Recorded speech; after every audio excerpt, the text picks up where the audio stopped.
Okay, well, happy Friday morning to you all. I am headed out for a Ryker commute this morning. I need to go to my warehouse and work on some stuff and stop by my office as well. It's going to be a little rainy today apparently, so now is the best weather for the Ryker. So, I'm already sweating out here. Ooh, good Lord, it's hot this morning. It's like 80 something and 90+% humidity. It is about to get wet. And of course, you know, sweaty hands, hard to get anything on.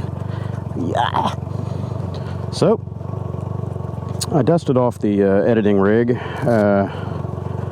All the video that I have queued up from the last many months of writing, but no editing or posting. So hopefully I can start getting some of that this weekend. It's been a very busy 4 or 5 months for me. Normally my busy season starts at around beginning of November and then calms down, say late January, and that was the trend this year, but then the virus scare and the lockdown came around, and instead of tapering off, my workload almost quadrupled because everyone needed to get set up for remote access and telecommuting and things like that. So I ended up putting in a lot more time than I normally do in the first quarter. I said it before, I'll say it again. I am thankful for all my work opportunities and enjoy helping out anybody I can. Of course, I do it for money, but it makes me a bit of a mercenary, an IT mercenary, I guess. But I will definitely go out of my way to make sure that everybody is taken care of, even if their billing and payroll is behind because of the shortages and all that. I don't, it's okay. I just want to make sure that they're functional and that they can continue doing their business. And we'll settle up on the back end somewhere. Just make sure that they're able to ride out the storm. And now I'm just mopping up. I've got so much out there in open billing and time accounting and things like that I've had to do for the last couple of weeks, week and a half at least, just totaling things up, trying to figure out where I stand. And I haven't billed a lot of my regular customers on time because things have been so crazy. So they're asking, hey, where are we on our billing? So, yep, got to get that done. So, totaled it all up, sent out a ton of invoices, and like I say, I don't know that everybody's going to be able to pay or pay on time because businesses have all slowed down or shut down because of the virus issue, but it'll work out in the end. So now I should have some more free time. Gonna do some cleanup at the warehouse and reorganizing there. I haven't shown any views inside the warehouse because it is just a giant storage unit right now. Not very pretty. We've got literally hundreds and hundreds of workstations and servers and routers and switches and all kinds of IT gear stacked up in piles and on shelves and everything else, and it's just taking up too much room. So I'm going to liquidate a good deal of that, probably over 80% of what I've got in there, just to make space and only keep the stuff that I know is usable for me and my practice. And hopefully that additional space in there will give me some room to work on a few of my projects. Motorcycles, cars, hammock hanging, all kinds of fabrication work that I've been wanting to do that's been on the back burner for quite a while now. So that'll work out well, hopefully, and have some more interesting stuff to post on the channel in the near future. I've been getting a lot of comments and questions about hey, enjoy the content, haven't seen you in a while, hope you're still okay, things like that. So it's been so long, I don't even know where to start. hard to pick up momentum again on projects and videos and things that were pending and have long since elapsed. So I just have to go back through all the video and figure out what's still usable, what's pertinent, and try to find a graceful pickup point, to continue on where I left off. At the very least, I'm going to post a couple of these videos, just as kind of a howdy, I'm still here. Just when you work 90 hours a week, it doesn't leave a lot of extra time for YouTube editing and posting. That's unless you've ever done any content production and posting on YouTube, you don't really understand what kind of a chore it is. I never did as a video consumer until I started producing videos, and I was like, oh my god, this is a ton of work. All the editing and thumbnails and keywords and trying to tune the content to where it can actually get out there to people that might be interested in it. It's a lot of work. It's almost a full-time job. My average is usually about 6 hours of editing and posting for 10 to 15 minute videos. So it's a huge time investment. And of course, you could just put the video up there raw and not do a lot of editing, but then that's not very high quality content. There's a lot of slack and goofs and little bits that probably shouldn't be in there, to save everyone else's time.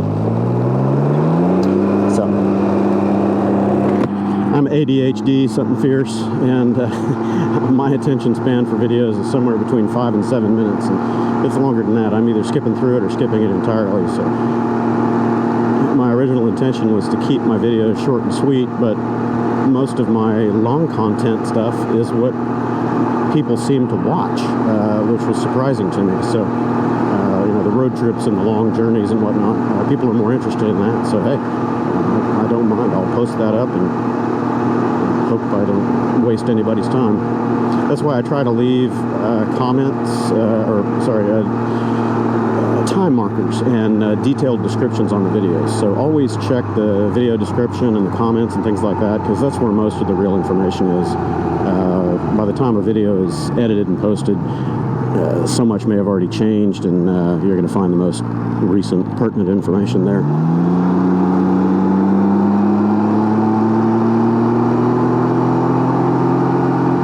Weather's actually kind of nice out here this morning if it weren't so humid. Ugh. Temperature's good as long as you're moving.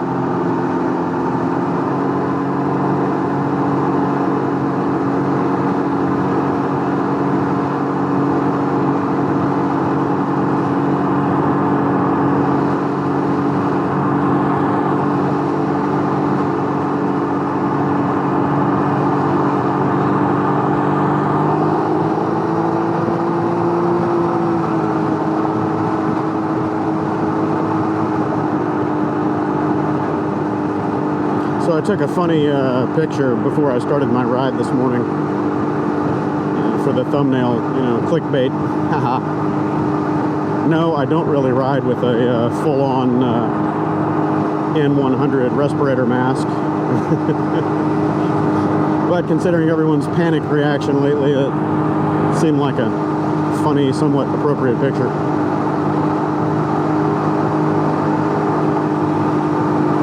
We don't have the mandatory face covering order in place here in Harris County yet, but Travis County, Austin, and a few other places apparently do have mandatory cover orders. So if you're out in public, you're required to have something covering your face, whether it's a surgical mask or an N95 mask or a bandana or something. So I have motorcycle neck socks that I use. I do have some regular surgical masks, a couple boxes of them from way back when. Just haven't been able to dig them up in my garage. I know they're in a box somewhere, or in a plastic tote. Just don't know which one. Cruise control is slipping. These grips on the Ryker are really soft and tacky, and they allow this cruise control to slip too much, and they're wearing down a lot. And at first I couldn't figure out why are they wearing down so much. Well, it's because you're always putting so much input on the bars. You're really hanging onto these bars a lot, more so than you would on a motorcycle. So you're putting a lot more pressure and, you know, friction against those grips. So I'll be replacing these soon with I don't know, ProGrip or something, probably the ATV enduro grips from ProGrip. I think they would work out well on here. They got little dimples and pores in them to shed water and things like that, so they should work out pretty well. I thought about putting a set of heated grips on here, but living this far south in the Gulf Coast, I don't really need heated grips down here. And they would wear out just as fast as anything else, so what do you do with those? You got to replace them, and they're $100 a set. I forgot to put my earplugs in this morning, and I forget how loud the Ryker is. A lot of gear noise, road noise, tire noise. It's a pretty noisy bike. It's alright, just different than my other bikes. Most of my other machines I can ride without earplugs for, you know, reasonable distances.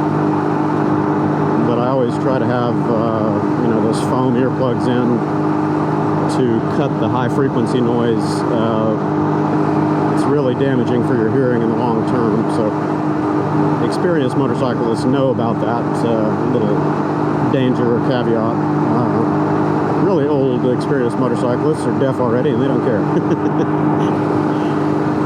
But anyone that's new into motorcycling, that's something that you should take to heart early. Always wear earplugs. It reduces all the high frequency noise, the wind noise, and it's that persistent high volume stuff, you know, that's right around 95 to 103 decibels that you can tune out mentally, but your ears can't, and that's what burns up your hearing eventually. You're doing persistent damage, stuff that doesn't grow back. And the earplugs don't attenuate your hearing so much that you cannot hear what's going on around you. You can still hear fine. You know, you can hear cars nearby, horns, anything like that. And if you have a Bluetooth headset and you listen to music or GPS directions or whatever, you can still hear that plenty well, because those helmet speakers are right on top of your ears, directly over those earplugs. You can still hear it pretty well.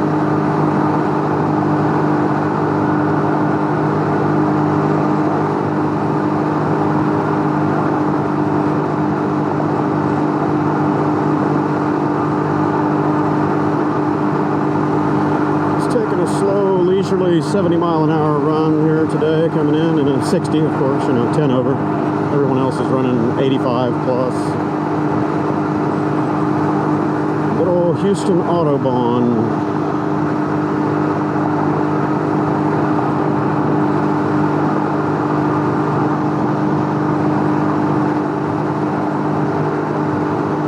I've been tempted over the years to get out of Houston. I never really wanted to live here. I just came here for work 20-some odd years ago and ended up staying here because, you know, the work was good. There was plenty of opportunity, and then I got married and we ended up relocating here from Austin. And you know, once kids come along, you don't really want to move and uproot them from school and things like that. But man, I miss living in rural areas where there's a lot less traffic, less rat race and hustle and bustle.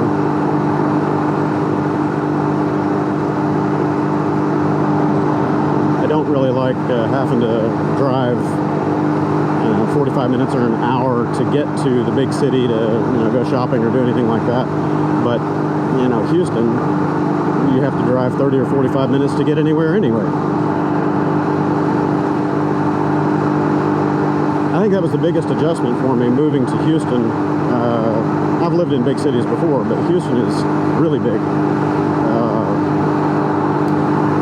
That was my adjustment, was having to add at least a half an hour to my travel times for anywhere I was going. If you want to go across town, you better add 45 minutes to an hour. And that's not even taking into account for rush hour traffic. That's just normal transit time. So yeah, it's just really big. Everything is very spread out here. I don't know what the actual distance across Houston proper is, but if you include all of the suburbs, oh man, this place is huge. It's probably 75, 80 miles across at least. I put up a post or reply to somebody several months ago showing the size of our Houston metro area in comparison to the UK and some other European areas and countries. Man, the Houston metro is as big as some European countries.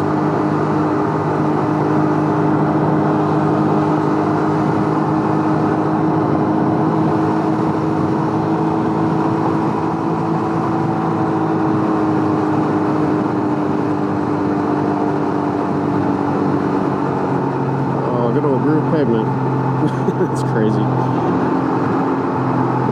I need to change out these tires this year. I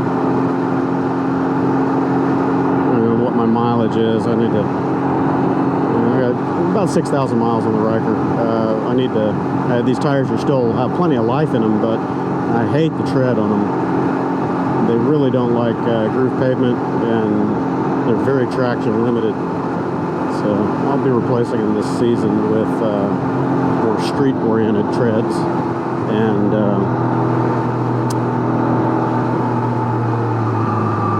the rear tire will be a trick. I don't really know what options there are for this 15-inch rear.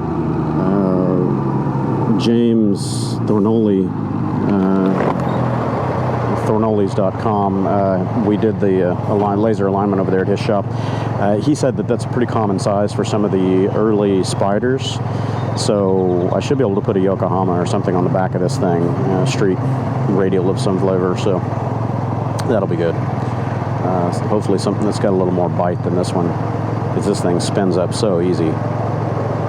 And you would think, being an all-season tire, that it would have, you know, kind of marginal dry road traction, but pretty good wet traction. No, that's not the case. It spins even easier in the wet. It doesn't grip at all.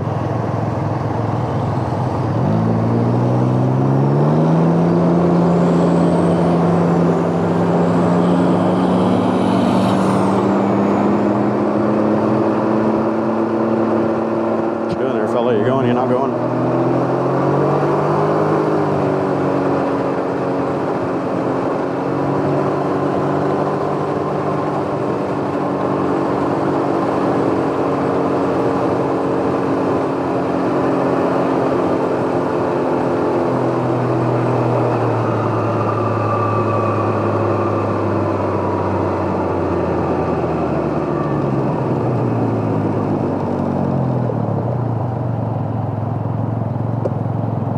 I still have that loud click every time I load and unload this suspension on the left side. I don't know what it is.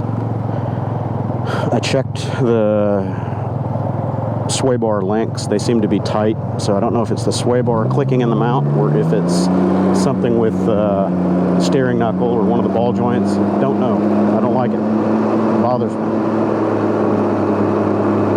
And it started after I installed the sway bar, so I just kind of assumed that's what it was, but I can't really isolate that as the cause.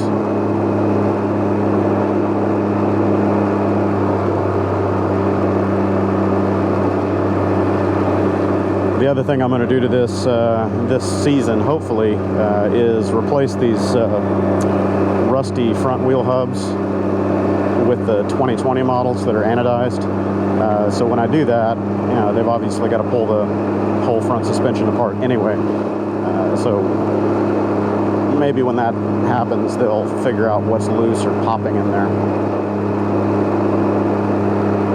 I really don't feel like doing that work myself. I could, but nah.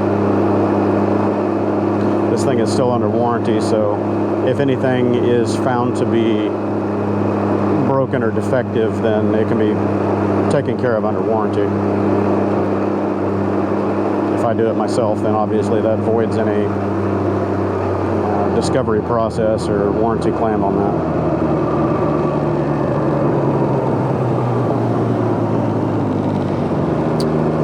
well, I have arrived. So, I'll shut the video down here and got a whole bunch of cleaning and reorg that I need to do inside the warehouse here and see what the rest of the day holds for me. So, thanks for tagging along.